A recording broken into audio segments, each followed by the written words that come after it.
Você está no podcast Academia do Agro, dedicado à competitividade do agronegócio brasileiro, com abordagem de temas que fazem parte do seu cotidiano, trazendo dicas e sugestões para o seu trabalho. Vamos juntos!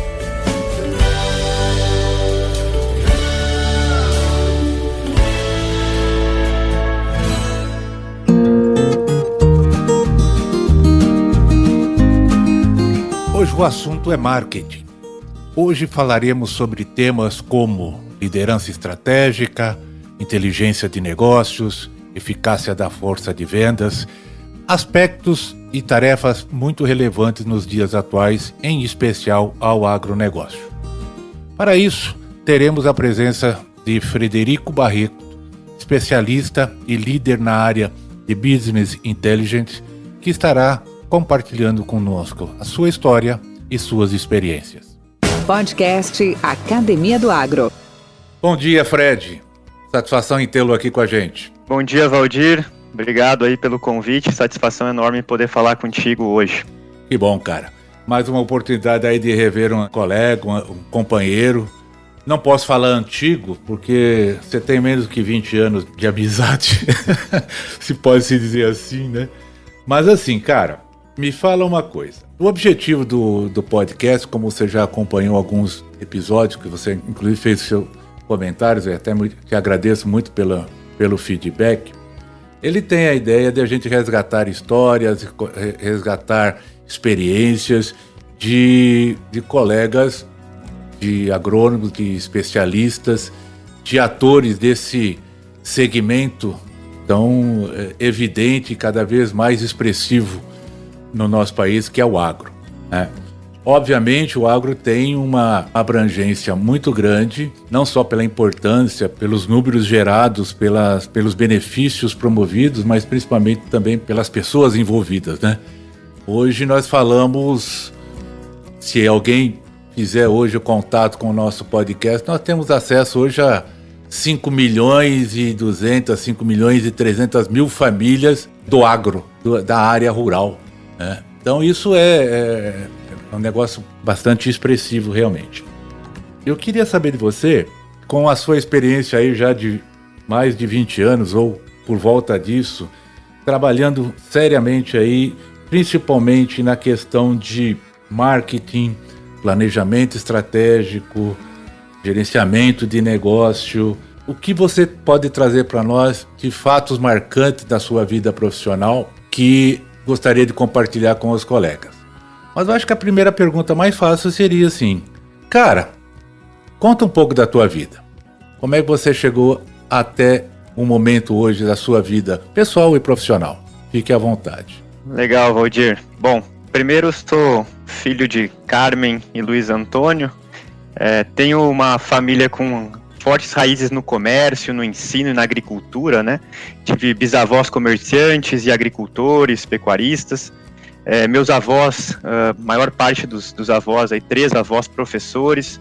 Um deles foi, inclusive, secretário de educação, com histórico de técnico agrícola, disseminou bastante o ensino técnico nas zonas rurais da região de Santa Cruz do Sul, né, no interior do Rio Grande do Sul. E tenho uma mãe professora também, né? Então esse vínculo com o ensino e com a comunicação vinha muito forte por esse lado. E meu pai jornalista e publicitário, então acho que isto tudo, esse conjunto aí de raízes forjou muito das minhas características, que eu gosto de atuar com a curiosidade, com análise crítica, né, mercados, eu gosto de análise de mercados, facilidade de comunicação, que é uma característica que eu tenho. E também eu acho que é um perfil meu, eu gosto muito de compartilhar, cooperar, realmente fazer parte de algo que possa deixar alguma coisa para outras pessoas. Então, esse acho que tem muito dessa raiz aí do ensino e também do jornalismo aí do meu pai. Durante a infância, Valdir, eu tive o agro muito presente, então, por conta do meu avô, que tinha esse lado de técnico agrícola. Em hortas, ele tinha uma pequena propriedade onde tinha algumas hortas, algumas árvores frutíferas, então a gente acabava tendo esse pequeno envolvimento, mas também pelo meu pai. Meu pai, quando eu era pequeno, trabalhou na Pioneer Sementes, né? E eu lembro que o meu primeiro dia de campo foi em 94, eu com aproximadamente 10, 11 anos, em Carazinho, já com o nosso amigo Jorge Guerque como representante comercial naquela área. Então foi muito bacana, eu lembro disso, pequeno, saindo num sábado de manhã de Santa Cruz do Sul e indo até lá. Foi muito, muito bacana. Em 95, Valdir, eu tive a perda do meu pai num acidente de trânsito, né?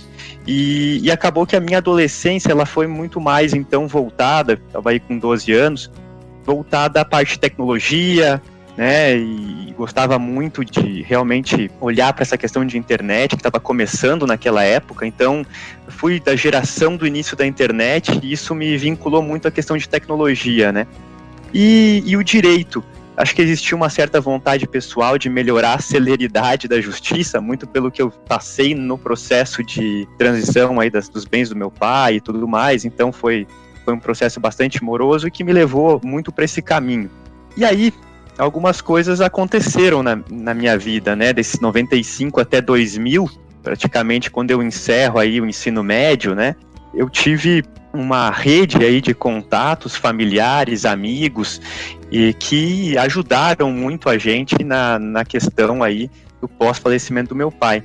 E uma das ajudas que a gente teve foi uma herança que o meu pai deixou, na minha visão, dessa forma, que foram as portas abertas na Pioneer, né? Então, quando bateu 2001, eu precisava pagar pelos meus estudos, né?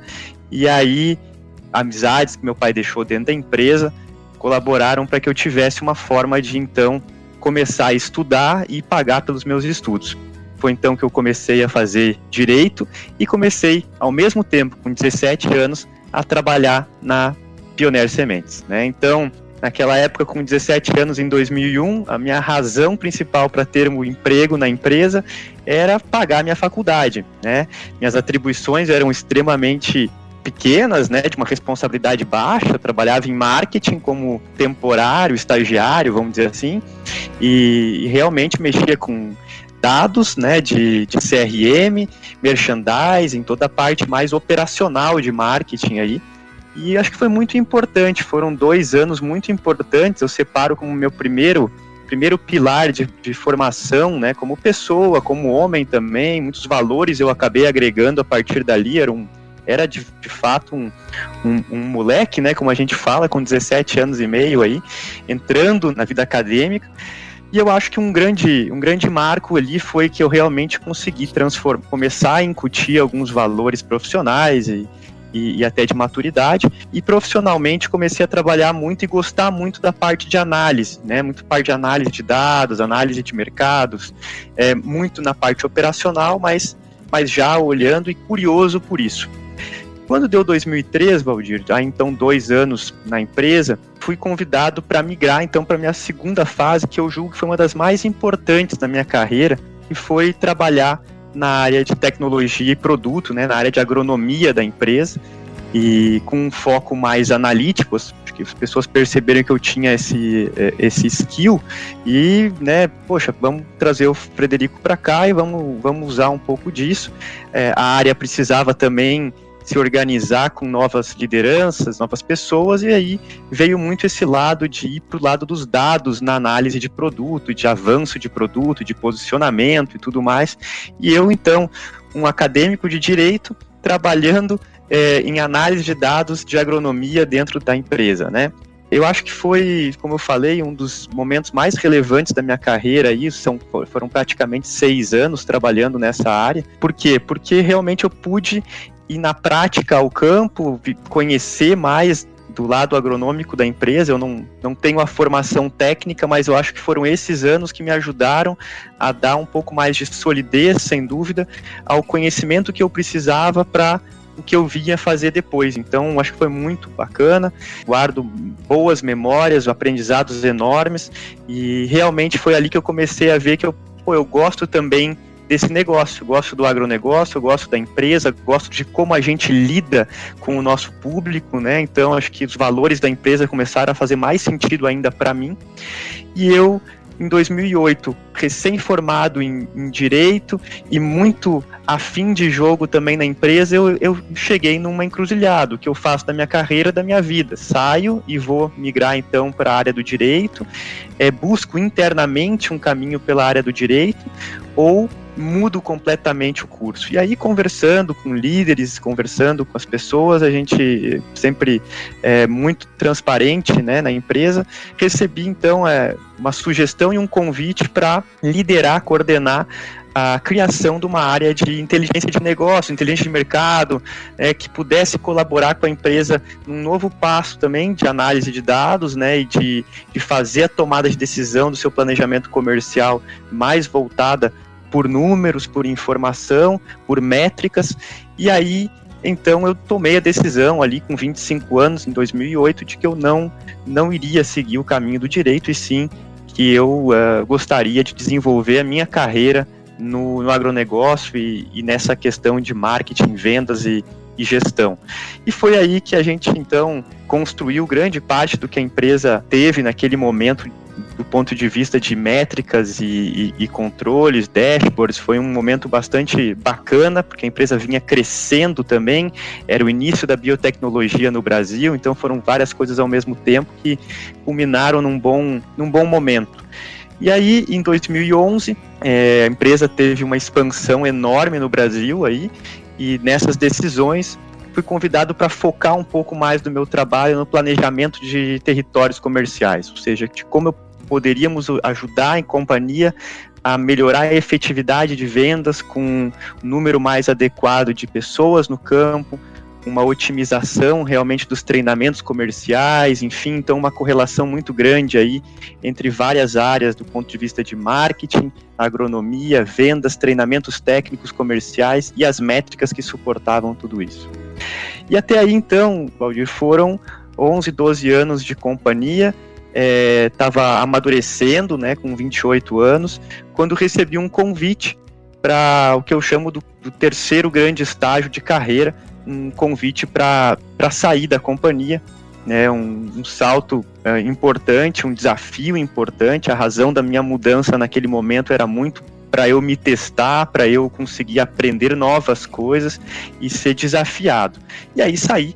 Fui para a Nideira Sementes, no Brasil, fazer a liderança de marketing. Foi um desafio muito arrojado, forte, muito importante. Talvez também o segundo grande passo da minha carreira em termos de desafio tenha sido esse, né? Primeiro aquele de ir para a agronomia, aceitar esse desafio, e agora de sair da empresa e ir para um nível de exposição ainda maior. E lá foi realmente 3 anos extremamente importantes, 2012 a 2015, onde eu acredito que desenvolvi, além de algumas características novas, eu aprendi mais sobre o negócio de soja, onde na Nideira era muito relevante, né, a soja, e consegui talvez também amadurecer alguns comportamentos, algumas situações que eram importantes para quem eu desejava ser no futuro. E aí em 2015 tive a realização de um sonho de poder retornar a Pioneer na época, e aí convidado para liderar a área de marketing no Brasil e no Paraguai. Então considero que foi realmente a realização de um grande sonho para mim, olhando todo o histórico aí, com 32 anos e realmente chegando num ponto que eu tão almejei. E as coisas aconteceram rápido, muito de acordo com os aprendizados, né? Eu sou muito grato aos aprendizados, e cheguei então na Pioneer nesse momento, e em seguida a gente teve a fusão com a Corteva, onde dentro dessa fusão, na época com Dow, né, Codetec, enfim, e Dupont, fui convidado para liderar então todo o que diz respeito à estratégia do negócio de sementes no Brasil. Então nossa organização ela tem uma matriz um pouco diferente, é menos hierárquica, então é mais matricial, e isso me permite hoje ser responsável aí por grandes desafios no sentido dos negócios de sementes da Corteva no Brasil e no Paraguai, todas as culturas, marcas, então bastante desafio que a gente tem. E é isso, Valdir, hoje construindo essa caminhada, foi dessa forma que cheguei até o hoje aí. São quase 20 anos, como tu falou, batendo 20 anos em janeiro de 2021. Cara, que história bacana, que história legal, de muitos desafios, de muitas superações, né? galgando as suas etapas, consolidando aí não só a sua experiência profissional, né, mas o seu crescimento, né, pessoal também com isso. E particularmente eu fico muito satisfeito e fico muito até lisonjeado de ver um colega, né, um companheiro aí que batemos muitas estacas, discutimos muitas coisas, compartilhamos muitas experiências e muitas dificuldades também. E mais feliz ainda eu fico porque também eu tive o privilégio de conhecer e trabalhar com o seu pai, né, na época, e que ele sempre foi também um visionário, uma pessoa muito determinada nessa questão de comunicação, nessa questão de relacionamento com o meio rural, né, que ele atuava bastante, preponderantemente com a Pioneer. Então realmente eu fico bastante grato de ouvir toda essa sua evolução, toda essa sua trajetória. Mas deixa eu lhe perguntar uma coisa. Hoje, essa pergunta eu já fiz a outros colegas, mas creio ela que seja bem apropriada para ti. Os agricultores hoje estão muito ávidos por inovações. Lógico, que os ajude a vencer os desafios que enfrentam, os obstáculos e a busca de melhores resultados, produtividades e tal. Os avanços das tecnologias hoje habilitadas para informação aumentam a cada dia numa velocidade tremenda e naturalmente também contribui aí numa diminuição de preço de serviço, na incorporação de serviços.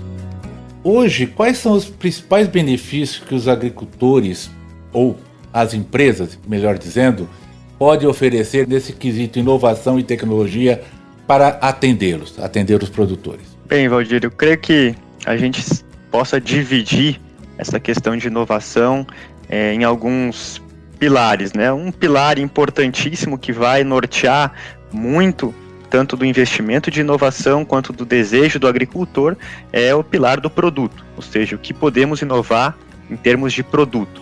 E aí vem muito a capacidade que as empresas têm de entender os desafios agronômicos que o agricultor ainda vive. Esse é um fundamento básico, né? Nós precisamos olhar quais são os desafios técnicos que estão sendo enfrentados em determinadas regiões e buscar, então, o desenvolvimento dessas inovações de produto. E todas elas, no final do dia, buscam gerar mais valor para o agricultor na última linha do negócio dele, ou seja, que ele tenha maior rentabilidade. Então, a gente precisa olhar para produtos que confiram algum tipo de tolerância a enfermidades que estejam acontecendo, pragas, doenças, enfim, e aí vem todo o ponto de vista das doenças mais regionais, né? Nós somos um país muito importante para todas as empresas que investem no agro. Hoje o Brasil é um dos países mais relevantes, então acaba que cada vez mais o desenvolvimento de produto também se volta para olhar as necessidades locais. Então, quando a gente fala, por exemplo, de ferrugem da soja, é um tema que vai, mais cedo ou mais tarde, ser compreendido pela inovação em germoplasmas e em biotecnologia, né? Hoje a gente trabalha isso do lado das moléculas de proteção de cultivos, mas está chegando a hora, e isso a gente deve enxergar ainda nessa década ou na virada para a próxima, de inovação nesse sentido, por exemplo, né, produtos tolerantes aí, genéticas tolerantes à ferrugem da soja. Um outro ponto que é muito importante no Brasil, afeta outros países também, mas que aqui tira muito do agricultor, é a seca em ambientes de safrinha, por exemplo, né, onde a gente tem um estresse hídrico de final de ciclo ali de plantio, e que varia muito de ano para ano e pode ser impactado mais ou menos pela janela da soja que ele conseguiu plantar. Então, é outro item que eu acredito que cada vez mais vai ser buscado solucionar em termos de produto. E aí as outras inovações de produto são as complementariedades, né? Os milhos BTs, os algodões BTs, vão precisar continuar sendo revigorados, trazendo sempre um espectro maior de controle. Da mesma forma, a proteção de cultivos da mesma maneira. E no germoplasma, sempre a busca por aumentar a produtividade para o agricultor, gerando ainda consistência defensiva por conta dessa exposição cada vez maior a aberturas de plantio, a ciclos mais curtos, enfim. Então, os desafios que o agricultor nos impõe são esses, né? A gente tem que buscar inovação de tanta coisa que o agricultor acaba buscando fazer e adaptando lá localmente.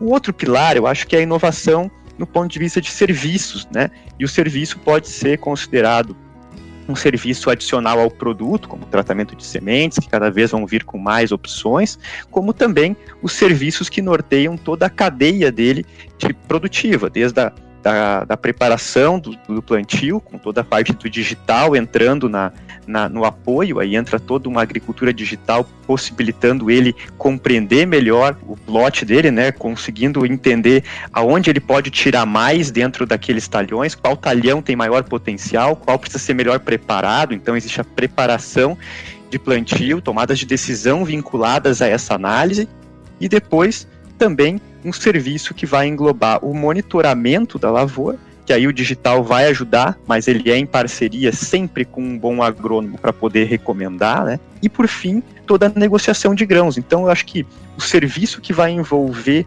cada vez mais esse pilar aí de inovação, né, de serviço, é realmente a gente conseguir casar os fundamentos agronômicos, as necessidades do agricultor para ele fazer mais dinheiro e a gente entregar serviços que apoiem isso. Então, resumidamente, eu separei em 2 pilares, a gente poderia adicionar outros aqui, Valdir, mas vejo que produto e serviço são pilares fundamentais. Produto vai continuar seguindo sua forma cada vez mais local, né? Acho que as decisões cada vez mais voltadas para o local. E serviço, acredito que tem uma gama de coisa para ser explorado e empacotado para esse agricultor ter facilidade de uso também, né? Acho que é dessa forma que eu enxergo aí, resumidamente, Valdir. Podcast Academia do Agro. Fred, concordamos, acredito que nós tenhamos essa mesma opinião. O futuro do agronegócio está hoje cada vez mais baseado em conectividade e em tecnologia. Ponto. Agora, separando um pouco. Hoje o agricultor, como receptor, ele tem bom comportamento em relação a essas novas tecnologias e essa velocidade tremenda em termos de conectividade. Hoje tudo está à palma da mão, tudo hoje é muito virtual, muito digital. Essa é uma parte da pergunta. Depois a segunda eu te faço posteriormente. Qual que é a sua opinião sobre isso? Bom, Valdir, hoje o agricultor brasileiro usa, em média, 95% das fazendas, dos agricultores, dos entes das cadeias usam o WhatsApp, né? Então, eu acho que a conectividade é alta. Pode e falta ainda, eu acho que uma qualidade de transmissão de dados via satélite, né, via telefonia, no nível que a gente gostaria que tivesse em todas as lavouras, todas as fazendas. Porém, através das outras tecnologias de Wi-Fi, enfim, que ele consegue usar, eu acredito que hoje a gente está vencendo cada vez mais essas barreiras de infraestrutura. Mas, sem dúvida nenhuma, o agricultor hoje é mais conectado, ele é muito conectado. Hoje ele não permite, ele discute e ele usa essa conectividade para ele saber como as coisas estão indo em outras regiões. Então ele não permite certas variações, né, de comportamento das empresas. As empresas precisam estar antenadas em como se comportar, porque um comportamento não pode mais ser, especificamente lá para o sudoeste goiano nós vamos atuar dessa forma. Não adianta, em um dia ou 2 ou menos, né, em horas, aquela determinada decisão que tu tomaste para aquela região já vai chegar no ouvido, como a gente fala, no ouvido dos outros. Então, eu acho que essa interatividade e conectividade está muito maior. Outro dia eu recebi também, a gente recebe aí vídeos de acontecimentos de minutos atrás e que chegam para nós já, olha o que aconteceu lá, assim, assim, assim. Então, a rapidez dessa informação é muito grande, e no agro não é diferente. Eu acho que o agricultor está muito tranquilo já nisso, ele já conhece e sabe cada vez mais disso. E existe a questão transgeracional, estão vindo as novas gerações, isso é normal e natural que elas tragam cada vez mais esse caráter de tecnologia para o lado do negócio e um olhar talvez mais até transacional aí, né, que seja mais realmente olhando para a linha final do seu negócio.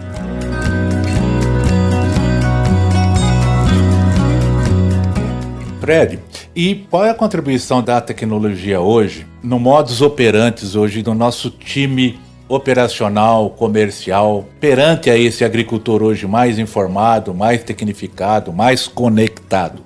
Porque alguns não muitos anos atrás, hoje você conquistar um produtor, ou você buscar o seu cliente potencial, o seu prospect, exigia esforço, exigia locomoção, exigia preparo, você era um contato face to face. Hoje mudou. Hoje até para você adentrar uma propriedade rural, hoje você tem que fazer um agendamento virtual, seja pelo Zap, seja pelo Google. Ter a permissão para isso. O que hoje a tecnologia ajuda esse time, vamos chamar interno, né? Os nossos colaboradores, nossos vendedores, nossos representantes, nossos distribuidores, ou a própria equipe de empresa a ter esse acesso? Como é que é esse meio de comunicação e relacionamento hoje? Bom, Rodir, creio que primeiro uma das boas contribuições da tecnologia, da informação dentro do processo comercial é preparar melhor a venda. Eu acredito que um vendedor hoje, ele consegue se preparar muito melhor para ir conversar com o cliente do que ele tinha de informação no passado. Se ele não conhecesse aquele cliente, cheguei novo na companhia ou na região, não conheço, hoje a gama de históricos que existem nos sistemas internos das empresas já ajuda muito, coisas que antigamente não existia, ou era mais limitado. Segundo, visual via satélite, você pode usar dados da empresa hoje via satélite para olhar o tamanho do talhão, entender quanto de soja, quanto de milho vem sendo plantado, entender um pouco mais, ou seja, se preparar. Além, é claro, que o agricultor está mais preparado. A informação que ele tem hoje, comparado ao que ele tinha 15 anos atrás, é muito diferente. Então, ele tem acesso a muita coisa que antes nós levávamos para ele. Então hoje ele já tem acesso a isso. Ele se conecta com pessoas que antes ele só via numas palestras que a gente levava. Então tudo isso mudou muito e faz com que o profissional de vendas tenha que dar também um salto de conhecimento e de profundidade. E aí tem outros amigos que falaram aqui contigo, né, Sampaio, enfim, outros, que é que, sem dúvida, hoje o nosso vendedor precisa colocar profundidade em alguns conhecimentos para ele se diferenciar. Porque senão, do contrário, ele vai ser um mais do mesmo, né? Então eu acredito que a tecnologia, ela cria duas coisas, uma oportunidade muito grande de você agregar mais informações no seu preparo, né? De você ter mais recursos, mas também ele te gera um desafio que é, poxa, se eu tenho, o outro também tem mais agora, né? Porque existe essa democratização da informação na medida que você tem a tecnologia. Então, você precisa se preparar muito mais. E aí você precisa realmente buscar conhecimentos e eu gosto muito realmente do lance de o que eu posso ter comigo que é raro em relação à média, né?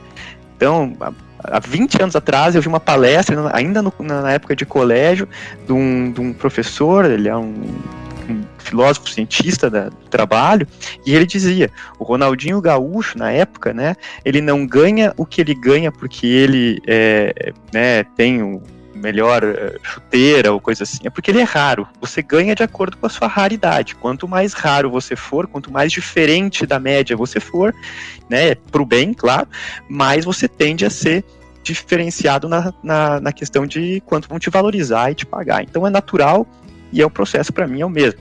Nosso vendedor, hoje, para se diferenciar, precisa usar a informação a seu favor para ele ter mais e mais e mais em relação ao que o agricultor já vai ter, porque o agricultor hoje está preparado para conversas triviais. Você tem que ir com algo que vá realmente desafiá-lo, né?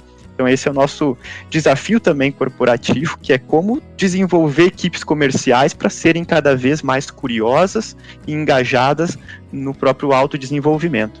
Beleza, Fred, muito legal. Muito nítida a sua visão e bem postada. Fred, na sua trajetória profissional, essa é de bate pronto, tá? Quais foram os personagens, quais foram os companheiros, quais foram as pessoas que tiveram um efeito marcante na sua trajetória comercial? Bom, Roger, o desafio aí, né? Pergunta de bate-pronto que faz a gente lembrar rápido de nomes aí, alguns que a gente tem como mentores e agradece porque fazem com que a gente construa grande parte do que a gente é hoje, né?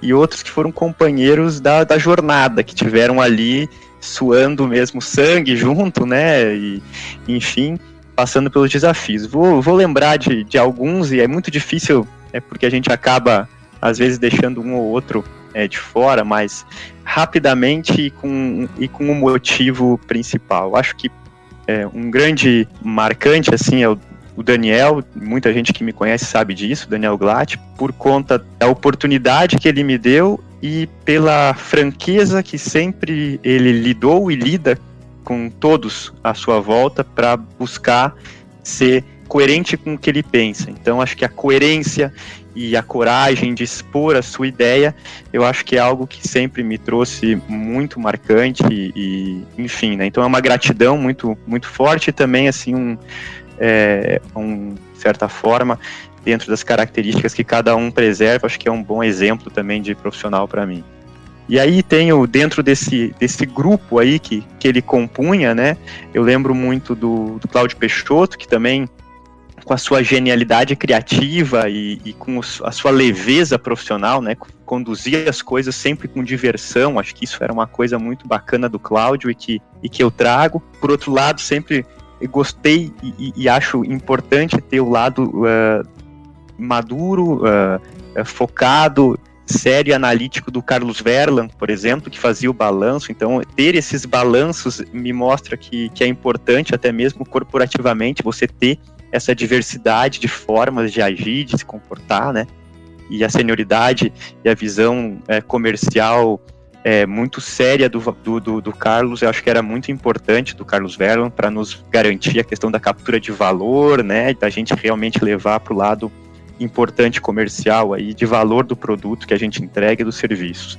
Depois, não posso deixar de falar também do quanto é importante até hoje na minha carreira o Carlinhos Rentke, acho que um nome importante por tudo que ele me apoiou na questão de desenvolvimento profissional e comportamental, pela calma e tranquilidade que ele conduz as coisas. Eu acho que é um cara organizado que me ensinou a muito olhar dessa forma e acalmar, às vezes, os pensamentos na hora de tomada de decisão, né? Acho que é muito importante tomar decisões bem embasadas e balancear o emocional na hora da tomada de decisão. E aí tiveram alguns companheiros, Valdir, de jornada muito importantes, isso olhando para o passado, né? Paulinho Silva, Igor Alves, o Mike, o Suelen, então pessoas que talvez não, certamente sem eles ao meu lado naqueles momentos eu não estaria onde eu estou hoje. Então foram pessoas que me ajudaram na operação, né, muitas vezes sofrendo junto as dificuldades dos processos. E o time comercial da Pioneer sempre foi muito, muito amigo, um time comercial muito importante, né, naquela construção de perfil e que me ajudou e me ensinou muito. E aí os líderes comerciais da época me ajudaram muito, né? E aí cito você, o Valdir, o Sampaio, né? O Ribeiro e o Itabajara aí como bons nomes. E o time de agronomia com o André e Tavor e toda a equipe, Cobirac, enfim, aquela equipe que eu trabalhei e que me ajudou também a aprender, que eu sei de agronomia, aprendi com eles e valorizo muito. Então, assim, é muito difícil isso, olhando mais para o passado, para a formação, e hoje, os líderes que eu tenho em volta e os colegas que eu tenho, meu time hoje também, né, são realmente muito bons e vêm dando a continuidade. Eu tive muita sorte, Valdir, eu peguei muita gente boa do meu lado sempre, eu tenho, né, citar nomes é ruim porque você esquece de um ou outro e fica, mas sempre tive muita gente boa por perto, e isso é muito bom. Estou muito grato pelas pessoas que eu tive sempre perto da jornada, né? Então. Mas você sabe que coisa legal. Boa atrai coisa boa. Ah, você obrigado. Teve boas pessoas do seu lado porque você também é uma bela pessoa, um belo profissional. Isso é bem. É lei da física. Fred, cara, obrigado. Estamos já chegando aqui nos nossos finalmente. Eu gostaria de deixar aí uma última mensagem para ti e já reiterar um convite para uma próxima oportunidade, quiçá que a gente possa fazer até pessoalmente, quem sabe, né, no futuro. Se Deus quiser, isso nós teremos essa possibilidade. Mas fica aberta essa área, essa arena, esse canal aqui, para contar aí com o seu expertise, com o seu conhecimento, a sua experiência, e às vezes, de repente, algum assunto mais específico, algum tema mais diferenciado do que nós fizemos hoje. Então fica aí e reitero o meu convite para ti. Legal, Valdir. Bom, primeiro te agradecer muito pelo convite e parabenizar por essa ideia. Eu achei a iniciativa muito bacana desde o primeiro episódio que eu vi. Me chamou a atenção, eu acho que é muito legal. Eu acho que a gente tem muito a ouvir aí de pessoas que tu conhece, tu tem uma rede bacana para trazer aí. E gostaria também de deixar uma mensagem em nome do que eu vivenciei, é que uma palavra que eu gosto muito é curiosidade, uma característica que eu gosto muito de falar é curiosidade. Eu acho que as pessoas que são curiosas, elas têm geralmente um potencial de desenvolver coisas diferentes e principalmente de aprender muito, porque perguntam, porque querem, porque às vezes vão até às vezes além, né, para descobrir aquela verdade ou aquela informação. Então acho que sejam curiosos, aqueles que são mais jovens, que estão começando, que sejam curiosos, né, que não pensem que tudo vai vir fácil. E aí, junto com isso, já complementando, muita persistência. Acho que muitas pessoas me perguntam, nossa, você é jovem, está numa carreira de ascensão bacana e tal. Acho que é muita persistência, né? E as coisas vão acontecer se você buscar e tiver, principalmente, reconhecimento àqueles que te ensinam, né? Tem curiosidade para aproveitar quem está ali para te ensinar, gratidão para reconhecer quem está te ensinando e persistência, porque a jornada ela parece às vezes simples ou curta, mas não é. São aí 20 anos, Valdir tem aí seus 40 anos provavelmente de mercado e assim outros colegas, então às vezes são momentos que vão fazer a direção dar um salto ou não maior, mas tenham coragem. Sem coragem não vai acontecer. Para tudo isso precisa ter muita coragem, para enfrentar, para desafiar e para tomar riscos. Então, se eu pudesse resumir, Valdir, a minha mensagem final seria essa: muita coragem, com curiosidade e muita gratidão por quem te ajuda. Valeu, Fred, muito obrigado, forte abraço para ti e até a próxima. Valeu, Valdir, um abraço. Com temas expressivos e dinâmicos, esse intercâmbio semanal visa oferecer um melhor desenvolvimento em suas habilidades profissionais e nas atividades e práticas do seu cotidiano. Somos da Academia do Agro, o podcast para todos aqueles apaixonados pelo agronegócio. Te aguardamos no próximo episódio. Até lá!